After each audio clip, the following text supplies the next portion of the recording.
रात के ठीक 2:17 ट्रेन नंबर 12-841 कोलकाता से दिल्ली जाने वाली एक्सप्रेस मध्य प्रदेश के एक सुनसान जंगल के बीच धीमी पड़ रही थी।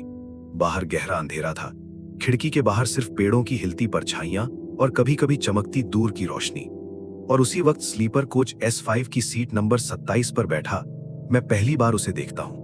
वो आदमी बिल्कुल सामने, बिना हिले, बिना पलक झपकाए सीधा मेरी तरफ देख रहा था। उसकी आंखों में कुछ अजीब था, जैसे वो मुझे पहले से जानता हो। और सबसे अजीब बात यह थी कि पूरी बोगी में सब सो रहे थे, लेकिन वो जाग रहा था, बिल्कुल शांत, बिल्कुल ठंडा। और फिर उसने धीरे से कहा, तुम्हें पता है, मैं सुबह तक नहीं बचूंगा। उस वक्त मुझे लगा ये कोई अजीब आदमी है, शायद मेंटली डिस्टर्ब्ड। लेकिन अगले दिन सुबह जब मैंने अखबार खोला, मेरी सांसें रुक गईं, क्योंकि उसी आदमी की फोटो फ्रंट पेज पर छपी थी और नीचे लिखा था, रात 2:30 बजे ट्रेन से गिरकर मौत। और तब मेरे दिमाग में बस एक ही सवाल था, अगर वो 2:30 बजे मर चुका था तो 2:17 पर मेरे सामने बैठा कौन था? ये कहानी शुरू होती है 17 अक्टूबर 2019 की रात से। मेरा नाम आर्यन है, एक नॉर्मल जॉब करता हूं। उस दिन मुझे अर्जेंट दिल्ली जाना था। बिना प्लानिंग के मैंने रात की ट्रेन पकड़ ली। शुरू में सब नॉर्मल था, लोग अपनी सीट्स पर सेटल हो चुके थे, कोई फोन पर बात कर रहा था, कोई खाना खा रहा था। धीरे धीरे रात गहरी होने लगी। 1:45 के आसपास ट्रेन एक छोटे स्टेशन पर रुकी। प्लेटफॉर्म ऑलमोस्ट खाली था, हल्की पीली लाइट, दूर कुत्ते भौंक रहे थे। तभी मैंने उसे देखा। वो आदमी धीरे से ट्रेन में चढ़ा। उसके पास कोई प्रॉपर सामान नहीं था, बस एक पुराना सा बैग। उसका चेहरा थका हुआ, आंखों के नीचे गहरे गड्ढे, जैसे कई रातों से सोया ना हो। वो सीधा आकर मेरे सामने बैठ गया। पहले मैंने इग्नोर किया, लेकिन कुछ देर बाद महसूस हुआ कि वो लगातार मुझे देख रहा है। जब मैंने उसकी तरफ देखा, उसकी नजर 1 सेकंड के लिए भी नहीं हिली। उसकी आंखें बिल्कुल ठंडी थीं। मैंने ऑकवर्ड स्माइल दी, लेकिन उसने रिएक्ट नहीं किया। 10 मिनट तक वो बस मुझे देखता रहा। फिर अचानक बोला, तुम दिल्ली जा रहे हो, सही? मैं थोड़ा शॉक हुआ। मैंने हाँ में सिर हिला दिया। फिर वो धीरे से बोला, वहां पहुंचकर कुछ मत करना। मैंने पूछा, क्या मतलब? वो कुछ सेकंड्स चुप रहा, फिर बोला, जो तुम करने वाले हो वो तुम्हारी जिंदगी बदल देगा। मुझे लगा ये बस बकवास कर रहा है। मैंने हंसकर कहा, भाई आप ज्योतिषी हो क्या? लेकिन वो चुप हो गया, खिड़की के बाहर देखने लगा। फिर एकदम से ट्रेन झटके से हिली और वो मेरी तरफ झुक गया, इतना पास कि मैं उसकी सांस महसूस कर सकता था। और उसने धीरे से कहा, अगर मैं कहूं कि मैं पहले ही मर चुका हूं तो क्या तुम मानोगे? मेरे शरीर में एक ठंडी लहर दौड़ गई। मैंने तुरंत पीछे होते हुए कहा, ये क्या बात कर रहे हो आप? लेकिन वो मुस्कुराया, एक अजीब सी मुस्कान जिसमें कोई इमोशन नहीं था, सिर्फ खालीपन। रात और गहरी होती गई। सब सो गए थे, लेकिन मैं और वो दोनों जाग रहे थे।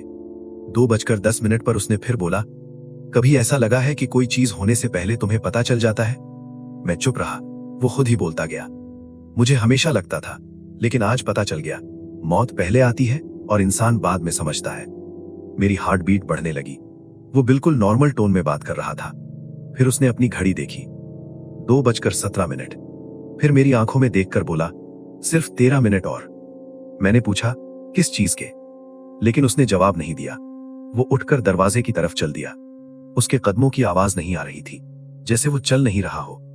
मैं कंफ्यूज था, डर भी लग रहा था। 10 मिनट बाद अचानक ट्रेन धीमी हुई और एक जोर का झटका, किसी की चीख सुनाई दी। कोई गिर गया। लोग जाग गए। मैं भी दरवाजे की तरफ भागा, लेकिन वहां कोई नहीं था, सिर्फ खुला दरवाजा और अंधेरा। सुबह 7 बजे ट्रेन एक बड़े स्टेशन पर रुकी। मैंने चाय ली और अखबार उठाया। जैसे ही फ्रंट पेज देखा, मेरी उंगलियां ठंडी पड़ गईं। उसी आदमी की फोटो, वही चेहरा। नीचे लिखा था, रात 2:30 बजे एक व्यक्ति ट्रेन से गिरकर मरा। मेरा दिमाग घूम गया। मैंने तुरंत टीटीई से बात की। उसने लिस्ट चेक की, इस नाम का कोई पैसेंजर नहीं है। मैंने फोटो दिखाई। वो बोला, यह आदमी बिना टिकट चढ़ा था और अगले स्टेशन पर गायब हो गया।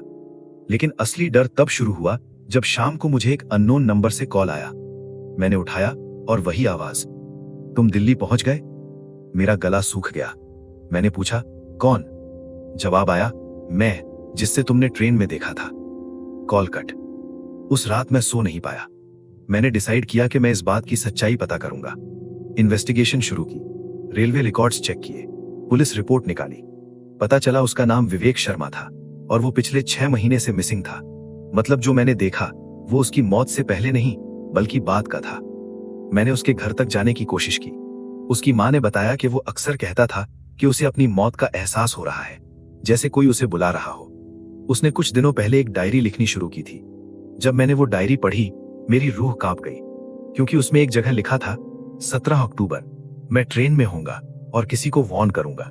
अगर वो नहीं समझा तो वो मेरी जगह ले लेगा। मेरे हाथ कांपने लगे। क्या वो मुझे वार्न कर रहा था या अपनी जगह किसी और को धकेल रहा था? दिल्ली पहुंचकर मैं जिस काम के लिए गया था, वो एक बिजनेस डील थी, रिस्की डील। मुझे उसकी बात याद थी, कुछ मत करना, लेकिन मैंने इग्नोर किया और डील साइन कर दी। कुछ ही दिनों में सब कुछ टूट गया। पैसे डूब गए, लोग गायब हो गए और मैं कर्जों में डूब गया। तब मुझे उसकी बात समझ आई। वो मुझे बचाने आया था या फिर अपनी कहानी रिपीट करने। आज भी कभी कभी रात को फोन बजता है, अननोन नंबर। मैं उठाता नहीं, लेकिन एक बार उठाया था और सिर्फ एक लाइन सुनी, इस बार ध्यान से सुनना। तब से मैं सोचता हूं, क्या वो एक आत्मा था, एक वार्निंग या एक लूप जहां हर बार कोई ना कोई उसकी जगह लेता है, और शायद अगली बार वो मैं हूं। क्योंकि कुछ कहानियां खत्म नहीं होती, वो बस किसी और के साथ दोबारा शुरू हो जाती हैं। और शायद सच ये नहीं कि वो आदमी मर चुका था, बल्कि सच ये है कि उस रात मौत किसी और को ढूंढ रही थी और उसने मुझे देख लिया था।